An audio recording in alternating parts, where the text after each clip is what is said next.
Foul balls might be the most boring part of the game for most people, so let's spice it up with some of the best foul ball stories. First off, Charles Wiegum, the owner of the Chicago Cubs, allowed fans to keep foul balls that entered the stands. Prior to that, you could be ejected or even arrested for keeping a foul ball. In 1903, Rube Waddell hit a foul ball that landed on the roof of a baked bean cannery. It would set off a steam whistle, causing everyone to abandon their posts, which resulted in a ton of boiled over beans which exploded, showering the Boston ballpark with scalding beans. 14 years later, in 1915, a player named George Burns hit a foul ball that struck an unlucky fan in the chest pocket where he was carrying a book of matches. The ball ignited the matches, and a soda vendor had to put it out. In 1939, during a game on Mother's Day, Bob Feller's mom would make a trip to Comiskey Park to see her son pitch. During the game, White Sox player Marv Owen hit a foul ball off of Feller that would hit Mrs. Feller in her right eye, breaking her glasses.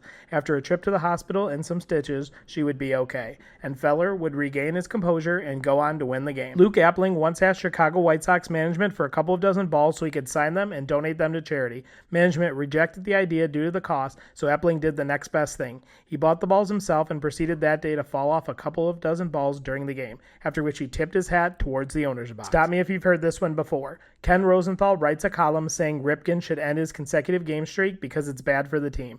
Ripken responds by hitting a foul ball into the press box, which breaks Rosenthal's computer. Do you have an interesting foul ball story? Put it in the comments. Want more baseball content? Hit that like and follow button.